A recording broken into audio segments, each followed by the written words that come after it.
ABC Rural es una producción de ABC Color, el diario completo.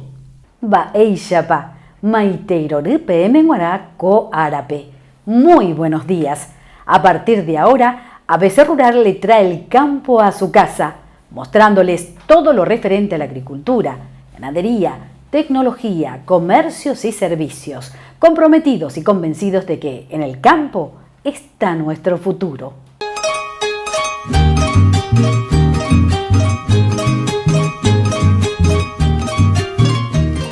Hoy en ABC Rural tenemos una visita muy importante. Yo la considero muy importante porque vamos a hablar con el técnico, que es el ingeniero agrónomo Alfredo Molinas, quien ha trabajado en la parte oficial y fundamentalmente ha sido algo que a mí me interesa mucho, extensionista. Y él conoce mucho el tema y hoy en día está trabajando en lo que es la protección del ambiente y la producción. Ingeniero Alfredo Molina, gracias por estar con nosotros en ABC Rural. No, el gusto es mío de estar acá. Yo creo que es importante un poco transmitir la experiencia que tiene uno. Hoy hay un gran desafío en el Paraguay que es el Chaco paraguayo, ¿verdad? Es decir, ya hace rato muchos paraguayos, inclusive hoy conocidos menonitas, están trabajando ahí. Se habla que la producción lechera prácticamente se sustenta en el aprovechamiento de los recursos productivos naturales que están en el Chaco y la gente ha aprendido de alguna manera a producir y a vivir dignamente en el Chaco. Entonces es importante entender y comprender un poco en el ejercicio de las funciones y en la misión de poder aclarar las cosas, cuáles son las leyes y las regulaciones, que en realidad son normas que lo que buscan es simplemente que la producción sea cada día más sustentable, como se dice común. Ingeniero, a mí me tocó ver cómo fue desarrollándose las primeras etapas, sobre todo en Loma Plata y todos esos lugares, los cuales tengo muy buenos recuerdos de mis compañeros y muchos de mis alumnos que hoy trabajan allí y han hecho del Chaco algo sustentable, porque han sabido manejar los recursos naturales.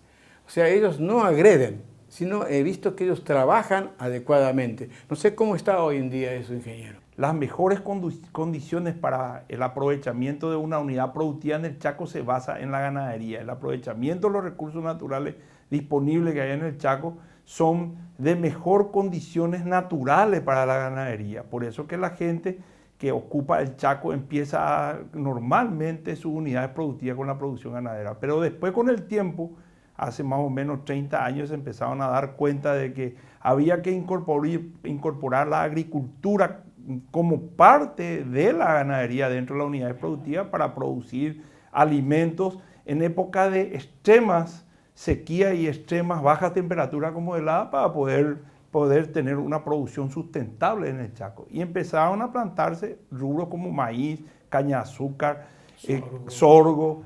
Y hoy aparece la soja como si fuera un monstruo. Sin embargo, la soja es parte de ese sistema de producción.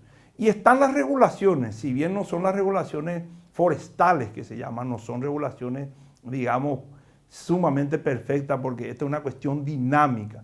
Los productores también han venido buscando mecanismos y buenas prácticas agrícolas para poder sostener el agua en el perfil del suelo para que su pastura y su ganadería... Claro, ellos tienen que mantener el suelo, si no, no dependen de eso. Y estas regulaciones, si bien no son las más perfectas, son bastante adecuadas.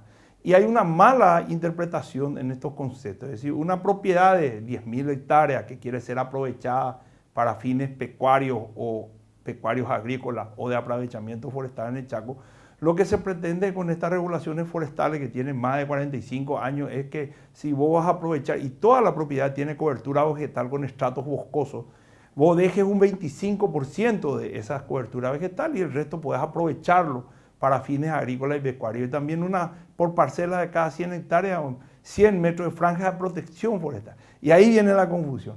Estos son, digamos, reservas legales forestales y son franjas de protección forestal. ¿Qué significa eso? Mañana el dueño de la propiedad que hace agricultura y ganadería quiere aprovechar para obtener carbón, leña, madera de esa boca de reserva, hace un plan de manejo de aprovechamiento forestal y utiliza para fines de aprovechamiento forestal esa zona.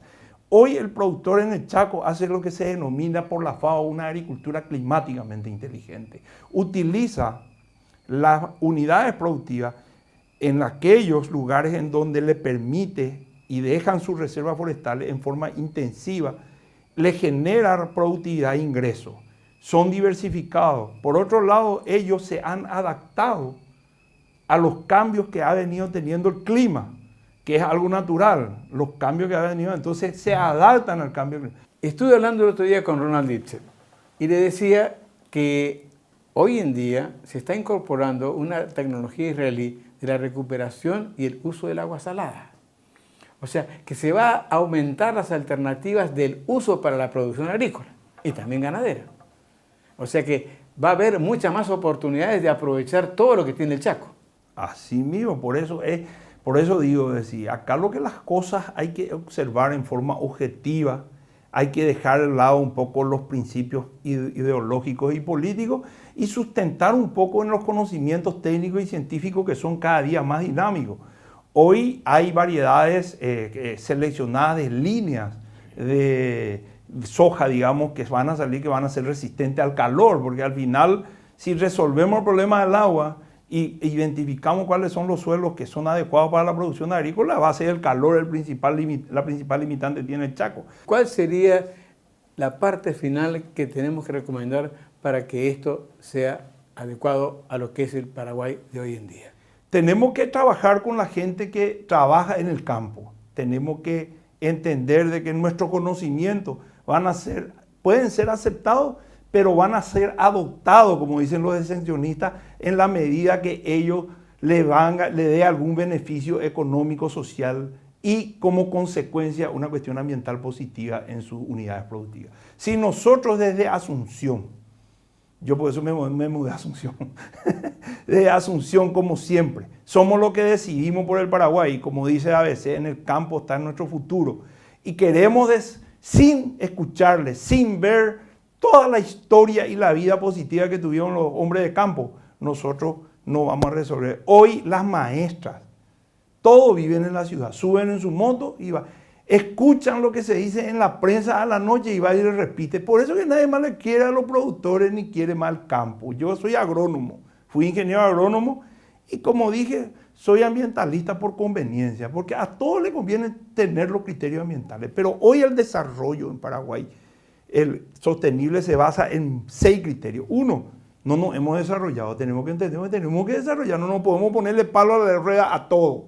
Tenemos que hacerlo bien, pero tenemos que ser objetivos en nuestros principios. Y hay que entender que la verdad inclusive está por encima de la razón muchas veces y hay que escucharla a la gente. El segundo, de educación colectiva. Si no hay educación colectiva, que la educación forma parte de eso, la educación de la casa, el tema de la basura. Si no racionalizamos nuestra casa, el tema de la electricidad, si no he visto el presidente de la ANDE tratando de convencer, la gente se ríe de él. Pero en el fondo, si vos escuchás, la energía es lo más limitado que hay en el mundo. Tenemos que ser racionales. Agua. Esa es la educación colectiva. Buscar mecanismos de producir y consumir en armonía con la naturaleza. No solo producir, consumir también. Generar menos desechos. Estas cubiertas que hoy he visto en primera plana de vuelta, eso es primera plana de hace 20 años atrás. Seguimos lo mismo. Cada vez somos más. El otro, de producir en armonía con la naturaleza, de lucha contra la pobreza. No puede haber desarrollo sostenible si hay pobre. El otro es buenas relaciones internacionales. Y el último, el sexto, es cultura política. Ahí le dejo a ustedes 6 cosas tenemos que hacer nosotros mínimamente para desarrollar el Paraguay. Cultura política. Hoy miren cuál es la situación. Entonces, y los temas de debate se tienen que sustentar en saber escuchar y no descalificarle a la gente. Yo escucho cómo a los chaqueños se les descalifica día a día. Después le veo sentado con ellos y porque supuestamente ellos ven lo que hace el chaqueño, dice que está bien. Y yo una vez le dije a una gente de la ONG, pero no siempre lo que vos ves nomás está bien. Hay muchas cosas que se hacen bien en Paraguay. Tenemos que ir a mostrar lo bueno. Y no lo que necesariamente vos ves nomás también está bien. Puede haber otra cosa mejor hecha. Bueno, el mensaje que yo veo es de que nosotros necesitamos desarrollarnos sosteniblemente. Tenemos todas las herramientas. Y el enemigo número uno para mí es la cultura política en el Paraguay. Ingeniero Alfredo Molinas, un gran profesional que conoce mucho del tema, nos ha visitado hoy en ABC Rural.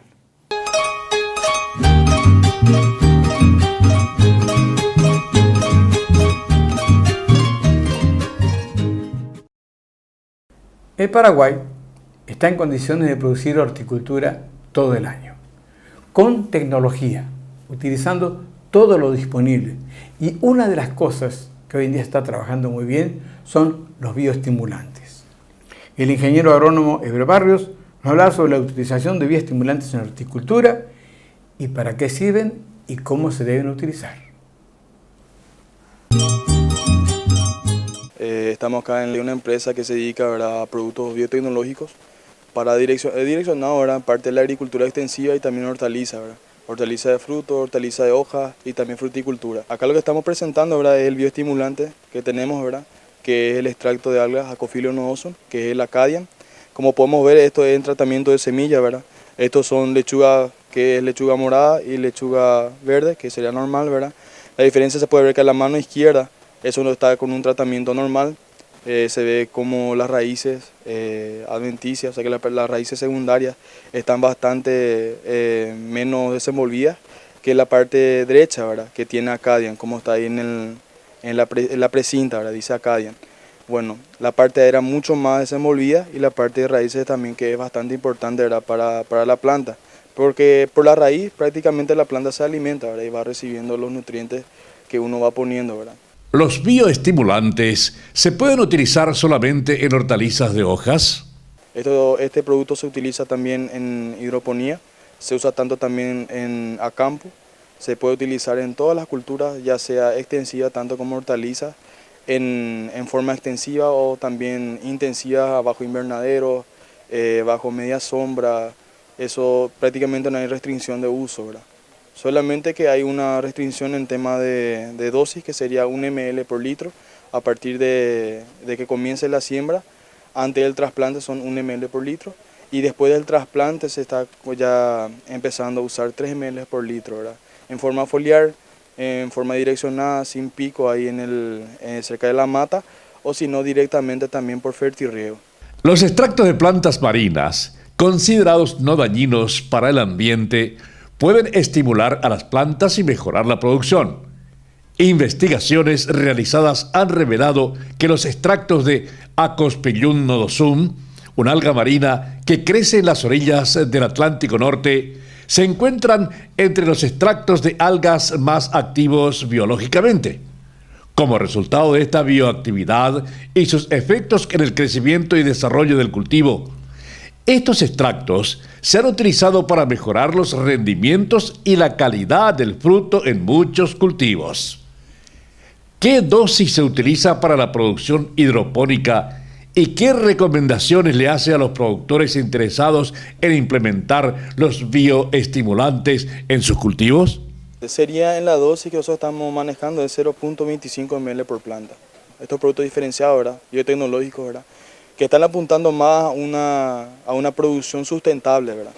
Como siempre decimos, ¿verdad?, son los legados, este suelo que nosotros estamos produciendo, estamos explotando, es el legado que le dejamos a nuestros hijos. Ese legado tenemos que dejarle para que esa producción siempre se mantenga, ¿verdad?, para que dejemos esa enseñanza a los demás, para que siempre este suelo sea fértil, como siempre decimos, ¿verdad? Entonces, con la ayuda de los productos biotecnológicos nosotros podemos estar logrando eso, ¿verdad?, siendo más amigables con la naturaleza, con el medio ambiente, cuidando también las especies que ayudan a polinizar, más cosas, ¿verdad?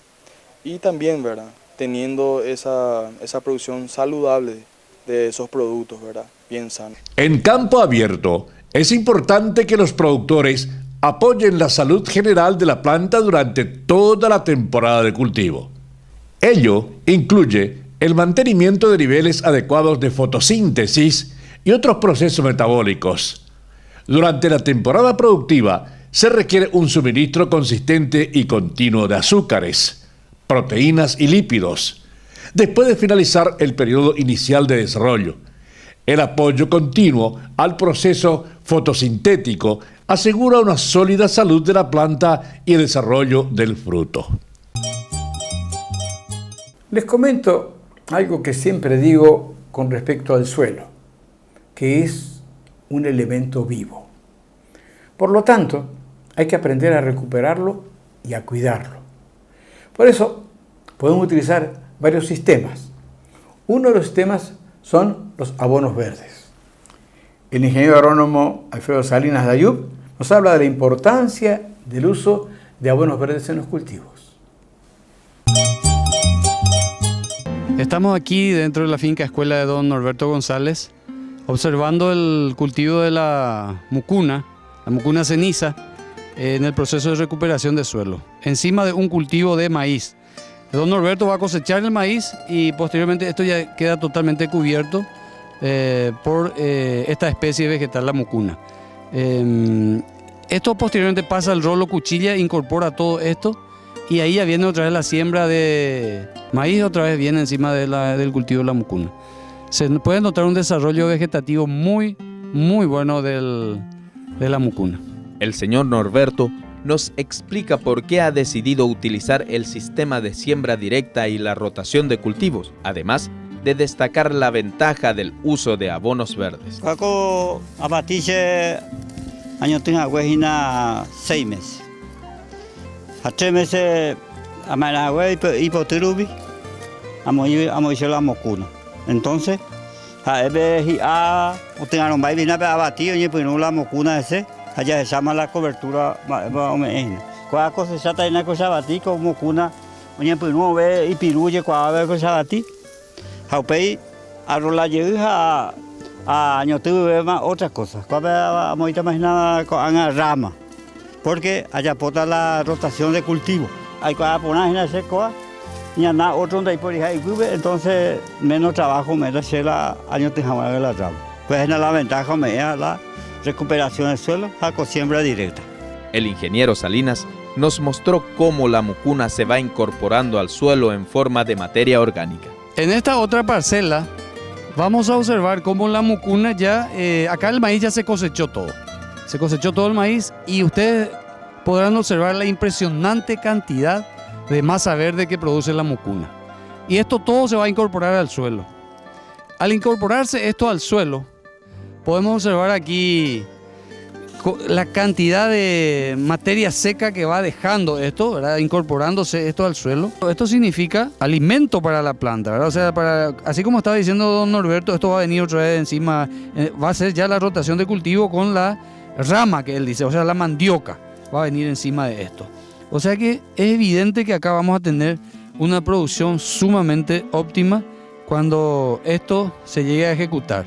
Un punto importante del cual habló el productor fue que él mismo prepara sus semillas, además de la importancia de la densidad de siembra del abono verde que será utilizado. ¿Cómo se debe preparar la semilla?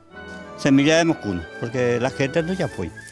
Ayer yo guardaba ministerio mío de conseguir. Es importante le día por la semilla. Y donde ya le cogetaba inclusive ya no estoy muy bien antes con cuál o sea con modelo sende. Capaz de yo estoy muy. Pero tengo niño me debe capaz de muy dos hileras de mucuna. Entonces cosas en el sistema. Ya ocurre. Porque es muy poco así va a ocurrir. O sea, ya pela ñana. Acá con sistema después otro ñana no sé es porque enseguida otra pasó. Pero no hablando así por ejemplo no hay hipotirae. Cuando hay hipotirae llamo o dejar de equipo. A ver, hipotirae no vea ella oye pero no puedo hacer. El ingeniero Salinas hizo una reflexión sobre la importancia de que los productores deben preparar sus propias semillas. Porque siempre hay punta menos harina o semilla. O sea, también otra punta de mi chive. Entonces, como te cuestión de llama por lo menos así, entonces de semilla parejo. Pues ahí siempre la gente, yo tengo ojos, no se ve tan por ahí, yo tengo seis de parejo para llevar a ti. Pero hay planta tuya, otro michi, porque yo tengo computaria, yo tengo jugar. Entonces la importancia de la semilla, ore, rumba a poa y coque, pero ya por esto. Pero la importancia de la semilla. En ABC Rural siempre comentamos de que la alimentación es fundamental porque ocupa un 60% como mínimo del costo de la producción animal, en todas las especies. La piscicultura también, El doctor Gerardo Santa Cruz nos va a mostrar cómo se debe preparar el alimento para peces en forma artesanal. Estamos en la división de procesamiento y nutrición de peces del Departamento de Pesca y Agricultura de la Facultad de Ciencias Veterinarias. A continuación le queremos mostrar los distintos ingredientes nacionales que contamos para producir el alimento balanceado para peces. Como pueden observar, tenemos materias primas como la plasma animal, el maíz, fuentes vegetales como fuentes animales de proteína y energía que son componentes del alimento balanceado. La mezcla de estos ingredientes en proporciones necesarias según la categoría que vamos a preparar, sea iniciador, crecimiento o terminación de peces, va a depender netamente de la cantidad de ingredientes que vamos a usar. Como por ejemplo, para una categoría terminador, utilizando maíz, utilizando afrecho, harina de carne, bovino o harina de pescado procesada, podremos tener un alimento de 26% de proteína que forma parte ya de la alimentación de engorde. Posteriormente, vimos los ingredientes que se utilizan para la producción de alimentos para peces, de acuerdo a la categoría de los mismos.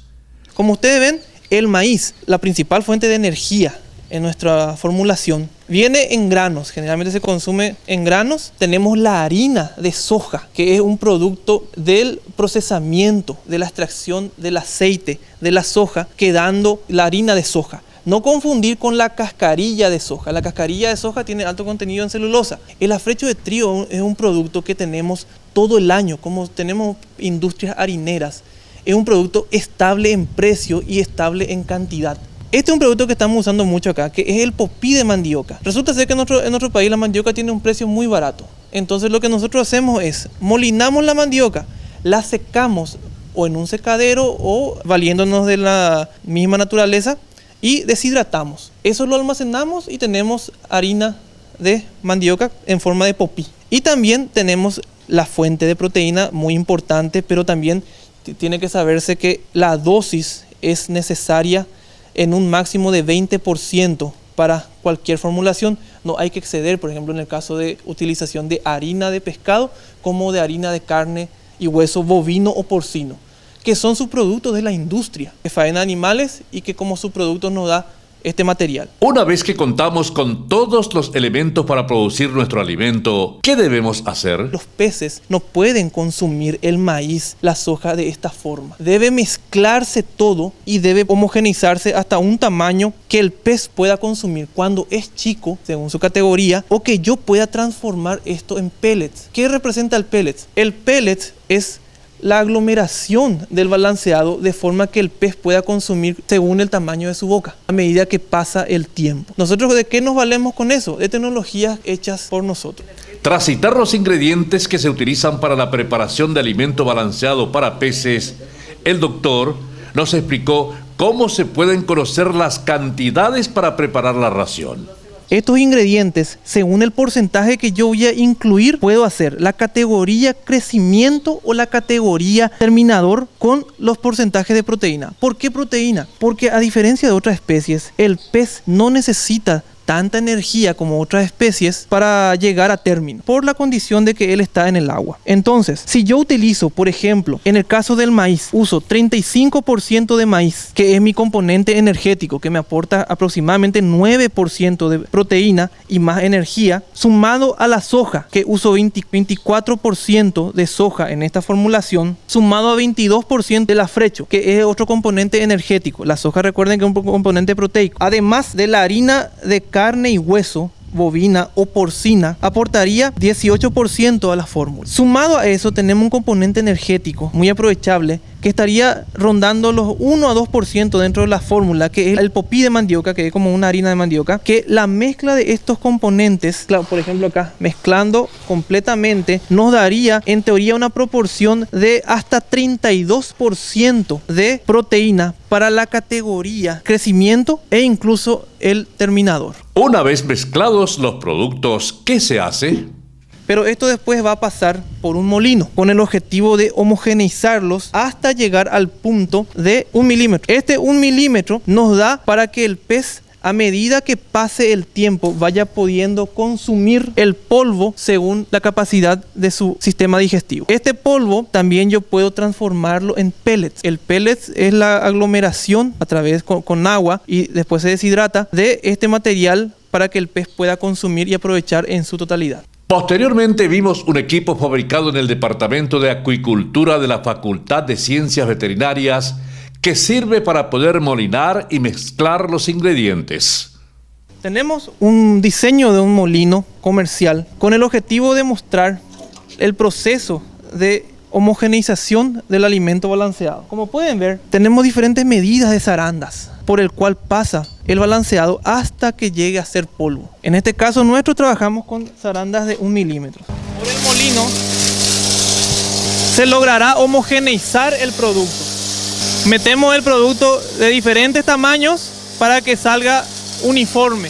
El producto terminado debería tener una consistencia uniforme para que se pueda dar directamente a los peces o que se pueda transformarlos en pellets. Es importante recalcar de que si el productor no dispone de una maquinaria eléctrica, podría usar un molino común para molinar dependiendo de qué volumen de peces está apuntando a producir. Como también existen maquinarias mixtas que a través de un solo motor se podría diseñar que sea un molino de un lado con una capacidad de carga mucho menor y que del otro lado te dé un molino de carne. Ese molino de carne sin las asas que cortan se podría utilizar como un peletizador. Luego, el doctor nos mostró una peletizadora artesanal. A continuación les mostramos un diseño muy artesanal hecho por estudiantes de la Facultad de Veterinaria que utilizaron esta maquinaria con dos fines. Uno, molinar carne de pescado o carcasa de pescado para producir un alimento de origen animal. En este caso sería silado de pescado. A partir de eso le sacamos las asas que cortan y tiene una función de peletizadora. La peletizadora lo que hace es a ese balanceado que nosotros molinamos, homogenizamos, después de ser hidratado, genera un proceso que comprime. Esta compresión con el molino de carne nos da como fideos. Estos fideos son los que después de deshidratarlos quedan como los pellets. Incluso pueden ser almacenados por 1 a 2 días si tuviéramos una humedad relativamente baja. Entonces de esta forma nosotros demostramos cómo se puede usar. En el caso que uno no tenga la herramienta eléctrica, uno puede hacerlo manualmente con molinos de carne. De acuerdo a lo señalado por nuestro entrevistado, si el pellets recién preparado es entregado al pez, este se hundiría y no habría certeza de si consume o no el alimento. Lo ideal es secarlo para que gracias a la ausencia de humedad le genere una pequeña densidad para que el mismo pueda flotar y así ver cómo es consumido. Pero, ¿cómo se debe manejar el alimento pelletizado? Este producto pelletizado que nosotros produjimos lo ponemos en bandejas. Lo ideal es que esto sea bien esparcido para poder después disponer en secaderos. Si las condiciones climáticas, sol radiante, lo podemos exponer directamente al sol. Si no tenemos esa facilidad, podemos preparar algún lugar que nos dé las condiciones. En este caso tenemos un secadero artesanal diseñado por estudiantes de la facultad. Son 2 tambores unidos. Acá le voy a mostrar cómo al colocar acá me da para 4 bandejas. Este secadero tiene varias funciones. Yo puedo secar acá, puedo secar pescado, puedo secar carne de pescado, puedo hacer secado de balanceado porque este material me permite generar una corriente de aire. En este caso natural, no tenemos electricidad, el aire ingresa, sale por la altura natural de arriba. Si yo tengo una fuente para producir calor, como puede ser carbón o puede ser leña, yo le puedo prender fuego a una cámara totalmente hermética que diseñó el doctor Alejandro Pino para que genere el calor necesario para calentar el aire. No significa que el humo generado acá pasa a la cámara de secado, solo que el aire que se calienta a través del paso de un ventilador calienta el aire y ese aire genera una temperatura excelente para el secado de productos. El doctor nos explicó qué cantidad de alimentos se le debe dar a los peces de acuerdo a la categoría. Es importante recalcar que el alimento diario de los alevines, juveniles o terminadores de peces no debe ir más allá del 5 a 7% del peso corporal de estos peces. A través de biometría uno determina qué tamaño y qué peso está teniendo los peces. Estos peces no deben consumir más del 5% para que sea aprovechable para ellos el alimento. En este caso, por ejemplo, para un pez de aproximadamente 5 gramos, se debe multiplicar el peso del pez, que es 5 gramos, por el 5% de su peso, que daría un resultado de 0,5 gramos por día en 2 tomas, de mañana y de tarde, para mayor aprovechamiento del alimento. Si yo tengo 100 peces, ese 0,5 gramos por pez voy a multiplicar por la cantidad de peces que tengo. Si tengo 100 peces, va a ser 0,5 gramos por 100 peces. Este ajuste debe realizarse mínimamente cada un mes para que la alimentación sea controlada y que estos peces puedan absorber los nutrientes, transformarlos en carne, que va a ser el producto que se va a consumir posteriormente o comercializar. Finalmente le consultamos, ¿qué pasa con los peces si se les da alimento en exceso y no en forma racional? Cuando se le da en exceso el alimento, primero, como todo animal, tiene un rango de saciedad. Ellos llegan a no querer consumir más el alimento. ¿Qué pasa con ese alimento que yo puse de más? El alimento se descompone y descompone el agua, afectando la calidad del agua donde ellos están. Recuerden que ellos no pueden ir a ningún lado. Ellos, todo aquel daño que reciben va a afectar sobre ellos mismos. Aparte de eso, el organismo de estos peces, cuando llega al límite de transformación en proteína, en carne de pescado, se acumula como grasa. La optimización del alimento va a ir a la transformación de carne, no en la acumulación de grasa, que en este caso puede ser grasa visceral en los peces. Todas las especies animales tienen puntos críticos y uno de ellos es la alimentación. La alimentación no solamente por el precio, sino por la importancia que tiene en la salud de los animales y en la producción. Pero en este caso vamos a hablar de la alimentación de equinos. El doctor Antonio va a hablar cómo es la alimentación en estos animales. Vamos a tocar un poco un tema muy delicado, cuál es la alimentación del caballo. La anatomía del tracto digestivo de esta especie es totalmente diferente. Siempre comparamos con el bovino. El caballo tiene un estómago pequeño de 10 a 12 litros de capacidad. El intestino delgado es un órgano tubular, fino, largo, aproximadamente de 28 metros. Y el intestino grueso consta un ciego muy desarrollado, tiene una capacidad de 30 litros. Ahora bien, la digestión bacteriana en caballo ocurre a partir del ciego para atrás, intestino grueso, ¿verdad? Ahí se digiere todas las fibras, en este caso los henos que nosotros le damos, como la alfalfa. Y la digestión enzimática ocurre adelante, en el estómago, intestino delgado. Por esa razón, el caballo es muy delicado su alimentación. ¿Cuáles son los alimentos que se les deben suministrar a los caballos? Sabemos que el caballo es un atleta, necesita por ende hidrato de carbono, que viene a ser el combustible, proteína. La proteína debe ser de calidad. No podemos darle como fuente de proteína, por decir algodón, debe ser proteína proveniente de speller, de girasol o de soja. Cuando habla de combustible para el caballo, ¿a qué se refiere? ¿Cuál es su combustible? Va a ser los granos que se le da al animal. De ahí va a quitar los glúcidos o los lípidos que sirven para energía del caballo, para poder desarrollar sus actividades deportivas. Y en ese caso nosotros específicamente le damos avena aplastada, que viene a ser grano de avena, pero que se pasa por una máquina para aplastar. Y se ve el almidón que tiene en este caso, componente importante para que el animal pueda digerir. Estos son las fuentes de hidratos de carbonos. ¿Cómo es un día de alimentación de un caballo?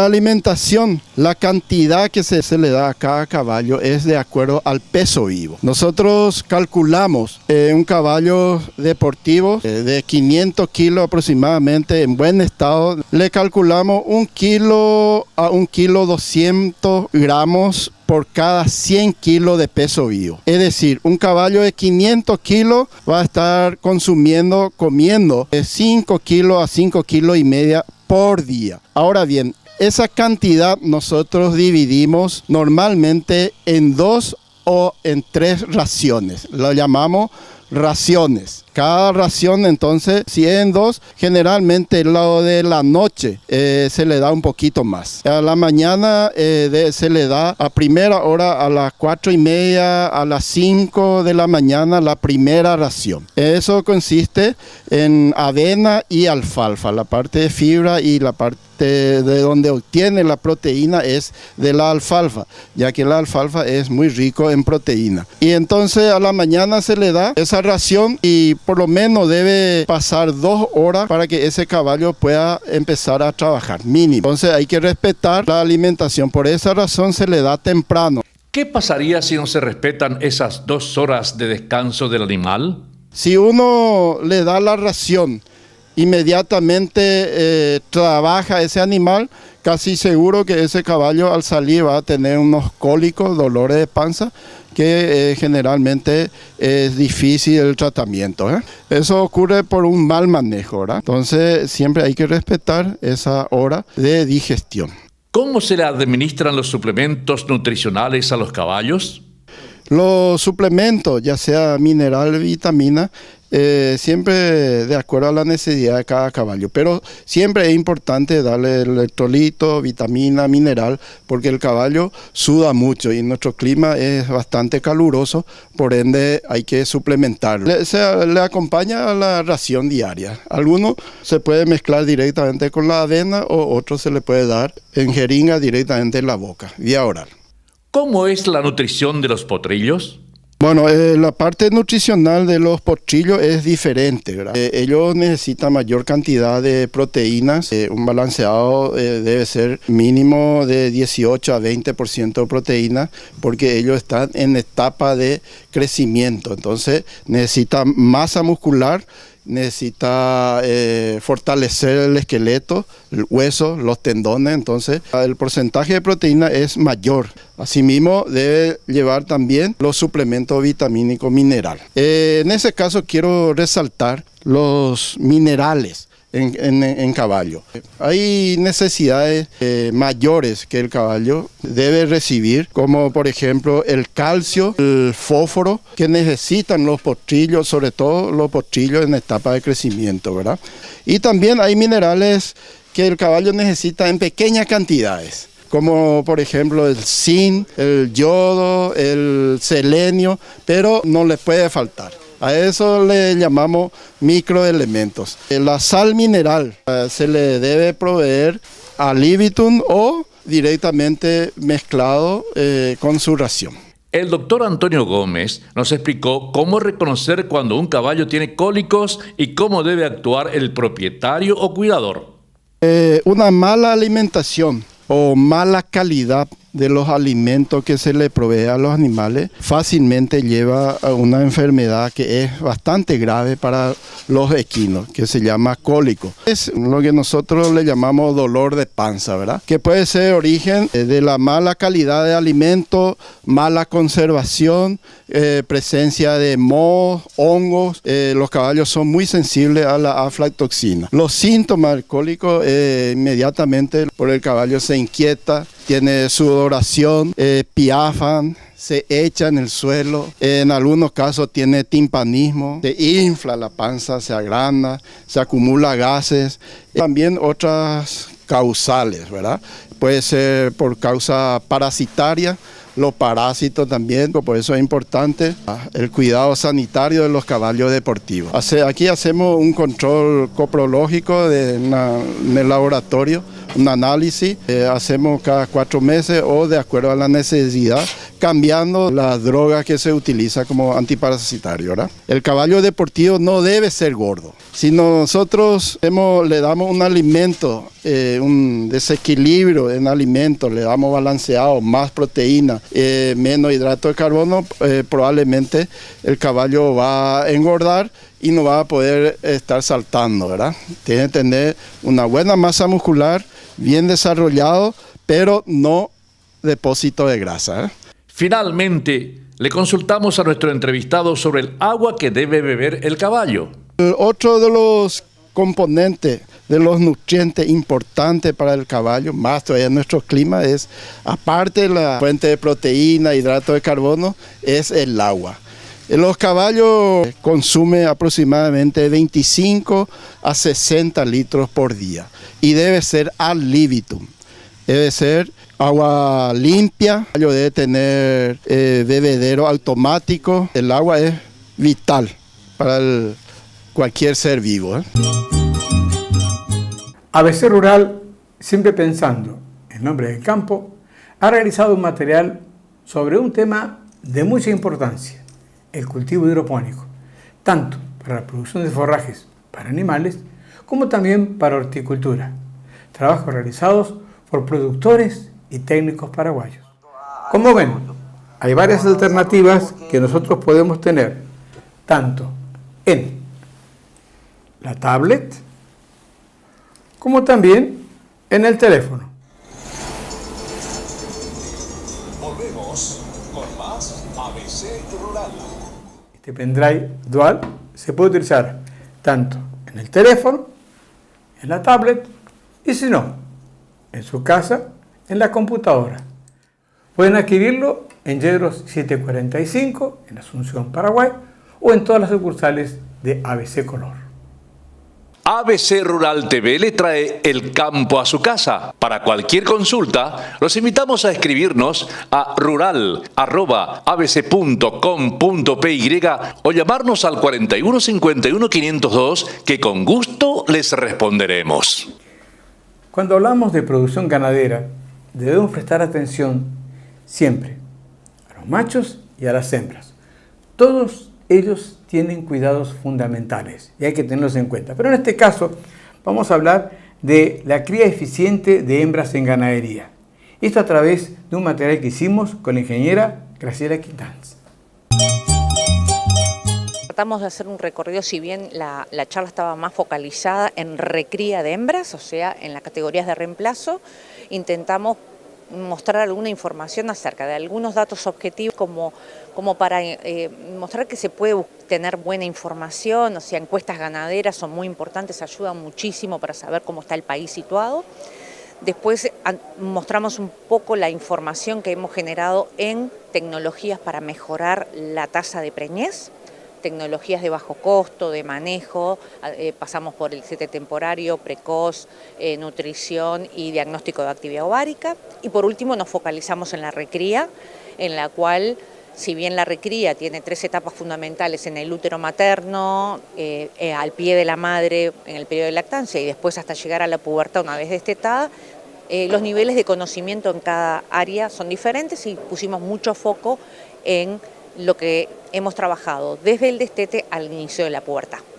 ¿Cuál es su opinión sobre la faena de hembras, situación que se ha dado en Argentina y últimamente hasta en Paraguay? ¿Cómo se podría corregir esta situación?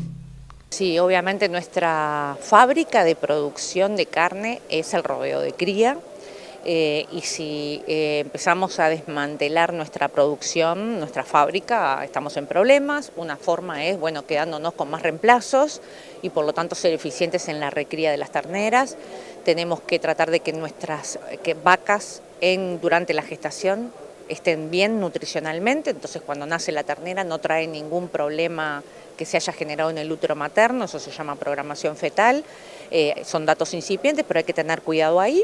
Hay que tener vacas que de alguna forma estén produciendo buena cantidad de leche, que las terneras puedan ganar 800, 900 gramos por día al pie de la madre con una buena lactación, y después al destete tenemos que tener cuidado en el primer invierno. Eso fue un poco, mi disertación centró en la información que tenemos las tasas de ganancia que tenemos que lograr en el primer invierno, que es cuando no hay comida, que los pastos se ven menguados.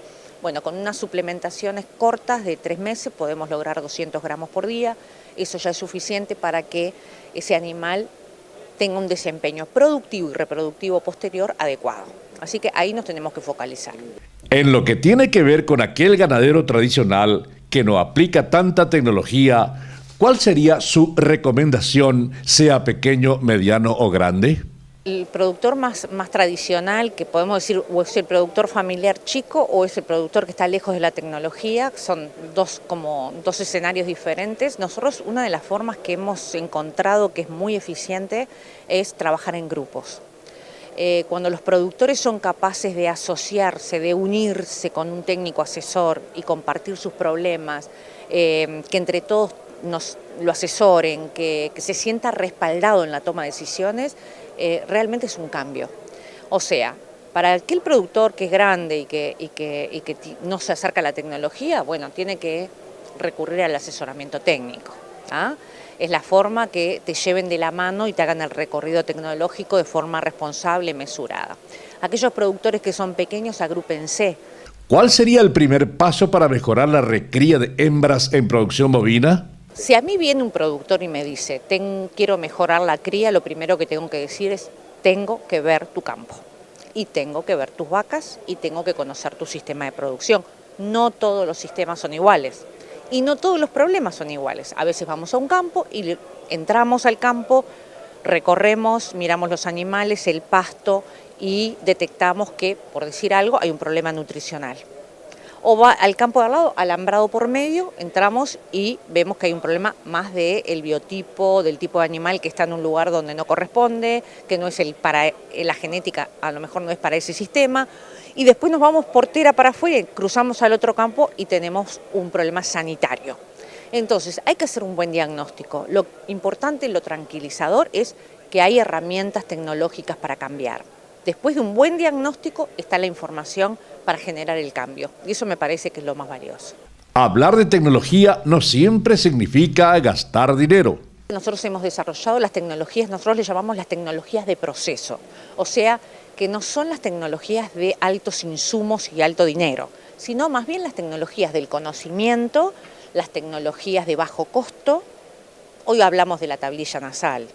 No cuesta nada una tablilla nasal, hay que llevar el ganado un poco de tiempo, sí, y mucho conocimiento. Tengo que saber cuándo, a quién le corresponde, qué animales me van a responder, cuáles son los problemas prácticos, todo eso lo tengo que conocer. Es tecnología de conocimiento, pero no todo se resuelve con dinero. Al contrario, en la cría tenemos que ser muy mesurados con los costos.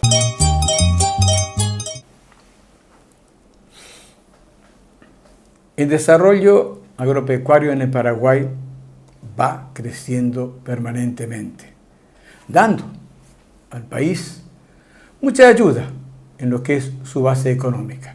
Es por eso que nosotros en ABC Rural seguimos creyendo que en el campo está nuestro futuro.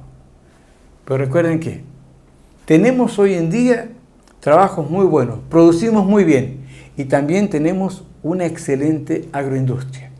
Por eso les recomendamos que consuman lo que el Paraguay produce. Pero recuerden que la educación es la base del desarrollo de las comunidades. ABC Rural les trae el campo a su casa por ABC TV. Y nos pueden ver en el canal 19 de Tigo Star TV, en el canal 729 de Tigo en HD, también en el canal 50 de Personal TV, canal 10 de Claro TV+, y por canal 10 de Copaco TV. Igualmente estamos en todas las cable operadoras del interior del país. Incluso buscamos llegar más lejos, cruzamos la frontera ubicándonos en 10 canales de Formosa y Misiones en la Argentina. También seguimos en el canal Agrotendencias, que se emite en Venezuela y todo el Caribe. Además, nos pueden ver en nuestro canal ABC Rural en YouTube, donde ya superamos las 20 millones de visitas.